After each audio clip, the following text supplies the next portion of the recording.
Jamal Truelove was awarded $13.1 million after spending 6 years in prison for a crime he did not commit. Why am I talking to you about this? All right, here we go. Truelove called Charlamagne the God from Breakfast Club to demand an answer from Kamala Harris during his radio town hall event with her on Tuesday. Charlamagne failed to do so.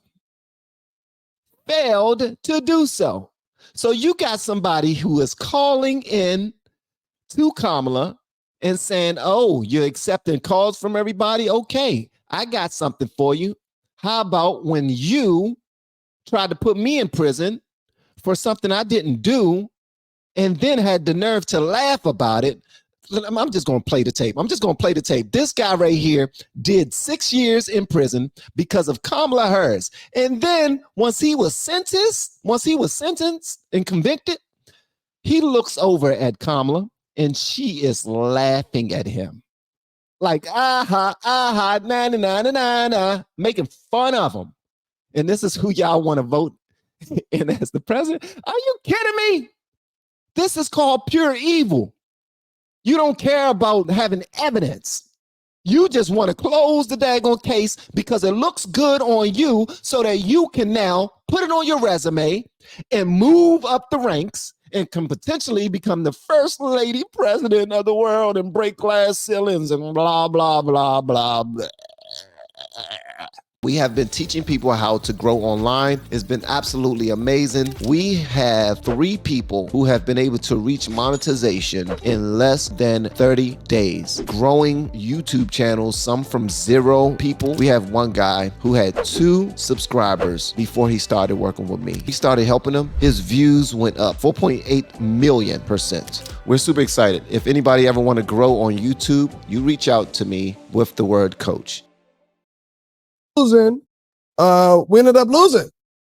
And after I lost, got convicted, whether the sentence came in, you know, obviously the courtroom is full. I know who this lady Kamala Harris is, right? People in the projects knew who she was because she was a black district attorney. And we thought that we had a black district attorney in office, right? And who we perceive to be black, right? That will have that's from Oakland. And that's all we kind of knew. And we would think that, you know, that she would, you know, be a little bit more favorable to us. Now, during my trial, I didn't even think of this lady, just in general. I just knew that she was the head DA. They never came and tried to talk to me or anything of the sort, right? It was strictly, you did this, we charging you, you're going down. So at my preliminary, on verdict day, I remember seeing her in the back when I walked in, and when they laid down announced that I was, convicted for first-degree murder, which I already knew I was convicted because the jury asked a question to the bailiff, because they give like these questions to be clear to the judge or whatever it may be, and we get to know what the question is. They bring us down to what the question is, and the question was, what's the difference between first-degree murder and second-degree murder? So I already knew that they just decided if it's gonna be first degree or second degree. So I already came in there with the energy of like, I'm convicted. Now they already knew too. So that's why the courtroom was super packed. And you see Kamala Harris like literally like front row, opposite side on the defensive side. And, when they came with the verdict guilty, I wanted to make sure I seen every nigga that was in that month on that side, not supporting me, and everybody else that was on that side. Because I knew, for one, I didn't do it. I stood on principle, and, and I was going to fight to ultimately get back. And I'll never forget when I turned around and I looked and I seen Kamala Harris, we locked eyes this one time, and she laughed. She literally just like kind of bust out laughing, almost As in that she was pointing at him like, ha, ha, ha, ha.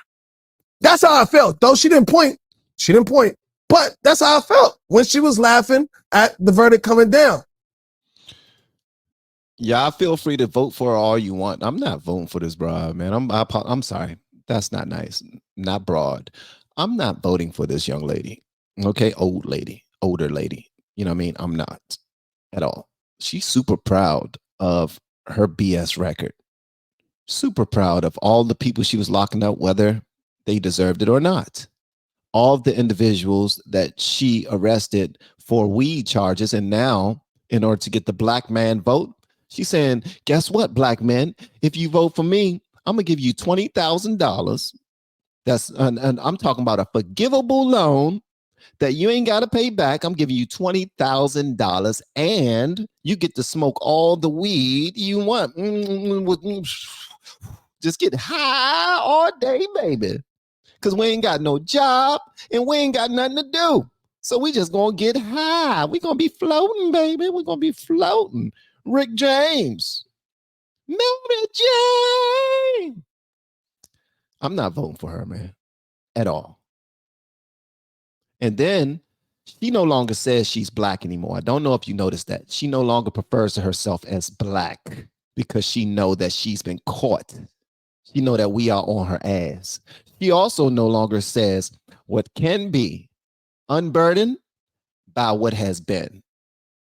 And we've seen many, many videos where she speaks for 4 minutes, different takes, never the same pantsuit.